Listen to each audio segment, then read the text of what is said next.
नमस्कार दोस्तों, मैं अविनाश दास रेशनल कबीर यूट्यूब चैनल में आप सबका हार्दिक स्वागत करता हूं।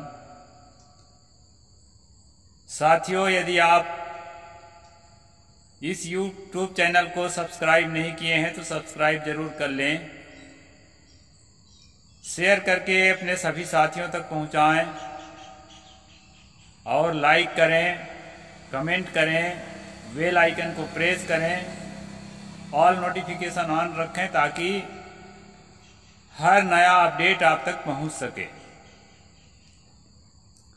साथियों, जैसा कि आप जानते हैं, इस चैनल का उद्देश्य किसी भी जाति, वर्ग, समुदाय का दिल दुखाना नहीं है। इस चैनल का उद्देश्य है समाज में वैज्ञानिक चेतना जागृत करना, मानवीय विषमता को खत्म करके मानवीय समता, मानवीय एकता स्थापित करना और प्रेम, बंधुता और करुणा को समाज में स्थापित करना। साथियों, सुबह का टाइम हर रोज की भांति अभी ये पुस्तक जो है कबीर और रामानंद आपको पढ़ के सुनाता हूं मैं, और आप सब लोग सुनते हैं। तो आज जो है दोस्तों, हम अध्याय 3 में प्रवेश करते हैं। स्वामी रामानंद के पूर्ववर्ती आचार्य किस तरह से दोस्तों मूल निवासियों के परंपरा में अतिक्रमण किया गया है, इसको आज जो है खुलासा किया जाएगा।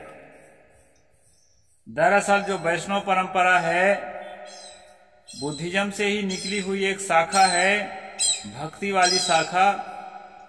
बाद में जो है इसका रूप बदलते बदलते बदलते यहाँ तक पहुँचा दिया गया जो आज का रूप है। इसी को हम समझने का प्रयास करेंगे। स्वामी रामानंद की कई पीढ़ी पहले स्वामी रामानुजाचार्य हुए हैं, और उससे भी पहले इस परंपरा में दीप्तिमान मार्तंड आलवार संत हुए हैं, जिनके त्याग और निश्चल प्रेम की अमर गाथा आज भी अमर है। भागवत संप्रदाय के प्रसिद्ध लेखक बलदेव उपाध्याय लिखते हैं, आलवार लोगों ने अपने जीवन से इस सत्य की घोषणा की थी कि भगवान के दरबार में प्रवेश पाने का सबको अधिकार है। आलवार जो संत थे, जैसे हमारे उत्तर भारत में दलित जिसको कहते हैं, उसी प्रकार से जो है उपेक्षित जातियों में से आलवार जाति दक्षिण भारत के है दोस्तों। तो आलवार संतों ने सबसे पहले ये भक्ति का मार्ग निकाला। कहा भी है, भक्ति दक्षिण उपजी लाए रामानंद, प्रगट करी कबीर ने 7 दीप नवखंड। तो हालांकि कबीर साहब को यहाँ जोड़ दिया गया है, रामानंद के साथ लिखने वाला ने जोड़ दिया है, लेकिन यहाँ पर सच्चाई ये है दोस्तों कि भक्ति की जो परंपरा है, खासकर वैष्णव भक्ति की परंपरा है, दक्षिण भारत में ही पैदा हुई है। तो आलवार संतों ने शुरू किया था, जो कि हमारे उत्तर भारत में जिसको दलित कहते हैं, उस प्रकार एक उपेक्षित जाति के लोग थे। ब्राह्मणों और शूद्रों तथा पुरुष तथा स्त्री, बालक तथा वृद्ध सबको समान अधिकार है। अगर भगवान है दुनिया में और सबका मालिक है, तो किसी के लिए अच्छा और किसी के लिए बुरा कैसे हो सकता है? इस विचार को लेकर के आलवार संतों ने इस परंपरा को शुरू किया था, जो बाद में रामानंद की परंपरा बनी। आवश्यकता है भक्तिमय हृदय की। सुनते हैं आलवारों में कतिपय भक्त नीच जाति के भी थे। एक आलवार गोदा स्त्री जाति की भी थी। आलवारों की संख्या 12 मानी जाती है। उनमें भी कैटेगरी है, कुछ ऊंची नीची, यानी जहां भी जाति व्यवस्था है वहां पर जो है उससे वो छोटा, उससे वो बड़ा, ऐसा जो है सीढ़ी बनाई गई है ब्राह्मणों द्वारा। आलवारों के बाद दूसरा समय आता है उन आचार्यों के जो शास्त्रीय मर्यादा के पोषक थे, जिन्होंने उपनिषद, गीता, वेदांत, दर्शन पर भाष्य लिखकर उससे अपने सिद्धांत को परिपुष्टि किया। यानी आलवार जो संत थे, जैसा कि शिक्षा दीक्षा में उनका हक नहीं दिया गया है, यहाँ भी दलितों को शिक्षा नहीं हक नहीं रहा है, ओबीसी को भी नहीं रहा है हक। उसी प्रकार दक्षिण भारत में ब्राह्मण काल में, मनु काल में आलवारों को पढ़ने का हक नहीं था, तो वो अपने ढंग से भक्ति करते थे। और बाद में जब उसमें ब्राह्मणों का प्रवेश हुआ तो उपनिषद, गीता, वेदांत, दर्शन आदि का भाष्य लिख करके और सिद्धांत की पुष्टि की गई, भक्ति सिद्धांत की। इन आचार्यों में स्वामी रामानुजाचार्य का नाम उल्लेखनीय है।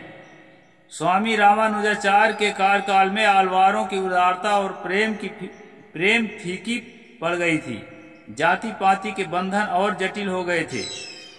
यानी रामानुजाचार्य खुद ब्राह्मण थे, तो उन्होंने जो है धीरे धीरे अपने साहित्यों के माध्यम से इस परंपरा में ब्राह्मण बात को घुसाया, और इतना घुसाया कि ब्राह्मण ही उसके मुखिया होने लग गए।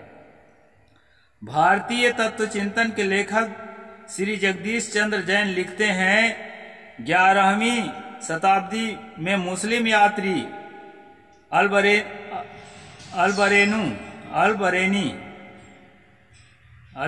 लिखा, अल्बरेनी बोलते हैं हम लोग, इसमें अल्बरेनी लिखा है, के समय अवस्था बदल गई थी। शाक्त अथवा तांत्रिक लोग बंगाल पहुंच गए थे। जैन धर्म सुदूर पश्चिम गुजरात और राजपुताने में जा पहुंचा था, तथा ब्राह्मणों का पौराणिक हिंदू धर्म इस देश का प्रमुख धर्म माना जाने लगा था।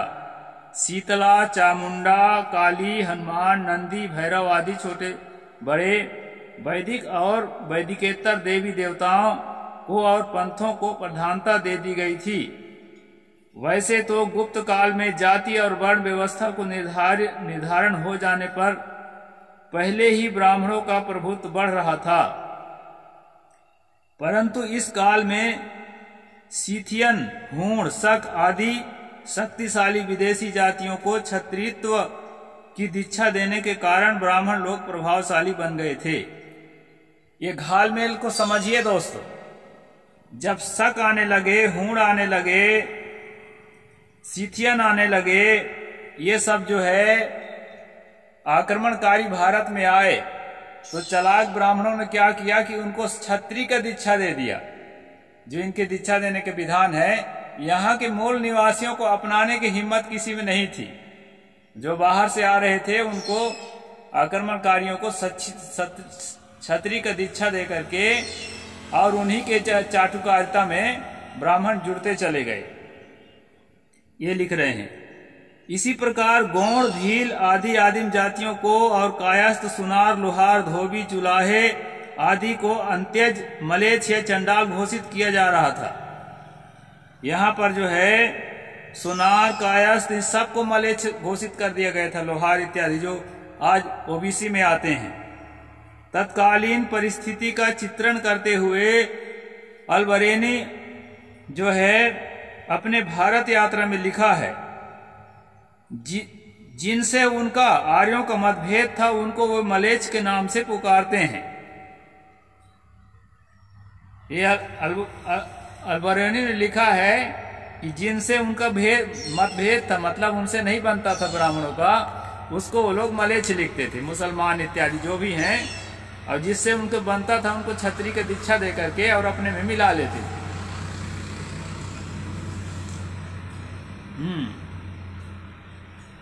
उनके साथ किसी भी प्रकार विवाह आदि नहीं करते, यहाँ तक कि उनके साथ खाना पीना और बैठना भी अनुचित समझते हैं।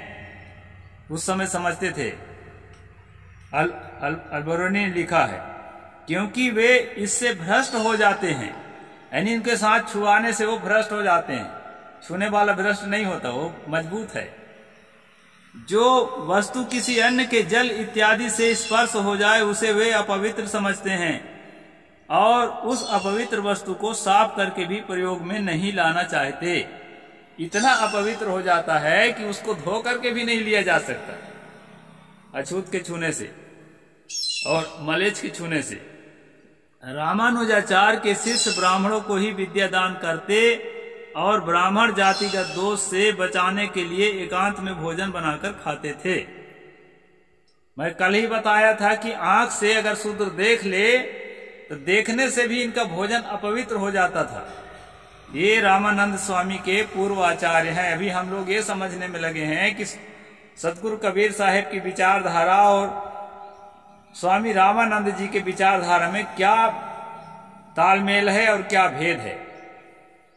इस प्रकार है दोस्तों, पंडित बलदेव उपाध्याय ने लिखा है, अपने धार्मिक निष्ठा तथा आचार की रक्षा के निमित्त रामानुजी आचार्य गण तथा उनके अनुयायी ब्राह्मण लोग कट्टरता की मूर्ति माने जाते हैं। डॉक्टर बद्री नारायण श्रीवास्तव लिखते हैं, रामानुज के मत में प्रपत्ति भगवान के प्रति अनन्य शरणागति का द्वार सभी के लिए उन्मुक्त है। कर्म और ज्ञान का मार्ग केवल दुजातियों के लिए है। यानी अब आपको शुरू में बता चुका हूं कि आलवार जो दलित समुदाय के लोग थे, उन्होंने इस पंथ का शुरू किया तो सोचे कि शुरू करने वालों को एकदम से कैसे काट दें, तो कहे नाम ओम जप सकते हैं, उनको भी जो है नाम ओम देने का हक रहेगा, लेकिन जो ज्ञान और कर्म का हक है वो ब्राह्मण के हाथ में रहेगा। इस तरह नियम इन लोगों ने बनाया। आगे चलते हैं दोस्तों। शूद्रों तथा स्त्रियों को उनका आदेश था कि वे अगले जन्म में भक्ति करने का प्रयास करें। जो शूद्र हैं और जो स्त्रियां हैं वो जो है इस जन्म में इस काबिल नहीं हैं, फिर पुरुष जन्म में आएंगे, ब्राह्मण जन्म में आएंगे अच्छी तरह ब्राह्मण की सेवा करने के बाद, तो फिर वो जो है फिर वो भक्ति करेंगे। इस तरह से दोस्तों नियम इन लोगों ने बनाया। स्वामी रामानंद के पूर्ववर्ती आचार्य श्री रामानुज कट्टर वर्ण व्यवस्था के समर्थक थे। उन्होंने आलवारों के दर्शन को शास्त्रीय रूप दिया और अपने मत को शास्त्र सम्मत सिद्ध करने के लिए उनसे प्रस्थान त्रयी पर भाष्य भी लिखा, जिसको श्री भाष्य कहते हैं। मैं स्वयं श्री संप्रदाय से प्रभावित रहा हूं दोस्तों, और शुरुआत में अपनी साधना भी कृष्ण भक्ति के तहत किया था, इसलिए श्री संप्रदाय का संबंध में कुछ जानकारी मुझे है। तो यहां पर बताया है, श्री भाष्य लिखते समय उसमें उन्होंने स्मृति ग्रंथों का हवाला देते हुए शूद्रों को दीक्षा, शिक्षा व वेदों के पठन पाठन के अयोग्य ठहराया। इस संदर्भ में श्री रामानुजाचार्य के वेदांत दर्शन के श्री भाष्य की अपशूद्राधिकरण के कुछ अंश उद्धृत है। श्रवणाध्यानार्थ प्रतिषेधात की व्याख्या करते हुए 1:3:38 वे लिखते हैं, शूद्रस्य वेद श्रवण तद ध्यान तद अनुष्ठानानि प्रतिसिध्यते पद्युहवा इतच्छन्मसानम यच्छूद्र समीपे नाध्येतव्यम तस्मात् शूद्रो बहुपशुर यज्ञीय इति बहुपशु सदृश इत्यर्थः। अनुश्रुवतो अध्ययन तदर्थ ज्ञान अनुष्ठानी न संभवति अत तस्यान्यपि प्रतिसिद्ध्यात्मेव। इसका अर्थ है दोस्तों, शूद्रों को वेद श्रवण, अध्ययन और वैदिक अनुष्ठानों का प्रतिषेध किया गया है, जैसा कि शूद्र चलता फिरता शमशान है, यानी शूद्र चलता फिरता मुर्दे के समान है, ऐसा जो है रामानुजाचार्य जो है लिख रहे हैं। इसलिए उनके समीप वेदाध्ययन नहीं करना चाहिए। शूद्र पशु तुल्य ही है, यज्ञों के योग नहीं है इत्यादि। इसके लिए वे वेद श्रवण तक विहित नहीं है। उसके लिए वेदाध्ययन, वेदार्थ ज्ञान, वेदानुष्ठान आदि तो कभी संभव ही नहीं है। इसलिए वे सब भी इसके लिए प्रतिसिद्ध ही है। स्मृतेश्च 1:3:39 की व्याख्या में वे लिखते हैं, स्मर्येते श्रवणादि निषेधः अध हस्य वेद श्रवण तत्र पूजतुभ्याम स्रोत प्राणी मुदाहरणे जिभ्याच्छेदो धारणे शरीर भेदः इति। चास्योपदिशेत धर्मम चास वृत्मादिशेत इति चा अतः शूद्राधिकार इति सिद्धिम। इसका अर्थ है दोस्तों, श्रवण आदि का निषेध स्मृति में भी जैसे वेद सुनने वाले शूद्र के कानों में गर्म लाह लाह लाह माने लाख या शीशा को पिघला करके उसको पूर्ण कर दो, यानी शीशा पिघला के या लाख पिघला के उसके कान में भर दो यदि वेद सुनता है तो। अब वेद पाठ करने पर जीभ काट लो। अगर पाठ करते हुए मिला कोई शूद्र, कोई ओबीसी SC ST वाला, तो उसके जीभ जो है काट लेना चाहिए। याद कर लेने पर शरीर काट दो इत्यादि। इसे धर्म का उपदेश मत दो, ना व्रत अनुष्ठान का ही उपदेश दो इत्यादि से शूद्र का अनधिकार सिद्ध होता है। इस प्रकार दोस्तों शूद्रों के लिए जो स्वामी रामानुजाचार्य जो रामानंद जी के पूर्वज आचार्य हैं, वो इस प्रकार शूद्रों के लिए नियम देते हैं। शूद्रों पर अत्याचार बादरायण से छुआछूत के पक्षपात की बात अभी हम बतलाए आए हैं। वर्णाश्रम धर्म पर उनका बहुत जोर था। ऐसे व्यक्ति जो शूद्रों के संबंध में उदार विचार ही हम आशा नहीं रख सकते, बादरायण ब्रह्म विद्या पर कलम उठा रहे थे। वह यज्ञ बलक के अंतर्यामी ब्रह्म, शारीरिक ब्रह्म के दार्शनिक विचार का प्रचार कर रहे थे। ऐसी अवस्था में भारतीय मानव में नीच समझे जाने वालों के प्रति अधिक सहानुभूति की आशा की जा सकती थी, किंतु नहीं। बादरायण जैसे दार्शनिक यह प्रयत्न एक खास मतलब से कर रहे थे। ये जो है 20 नंबर बादरायण की दुनिया। तो दोस्तों मैं खास बात ये बताना चाहता हूं, बाकी कल बताऊंगा।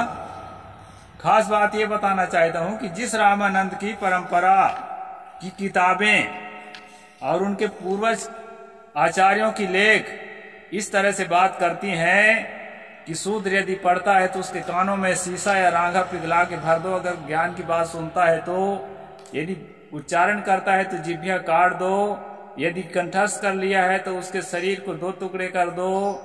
इस प्रकार के जिन वेद शास्त्रों में कहना चाहिए कि आदेश है दोस्तों, उन वेद शास्त्रों को आज भी हमारे कुछ जो है अनजान और अनभिज्ञ साथी जो है गले लगा रहे हैं।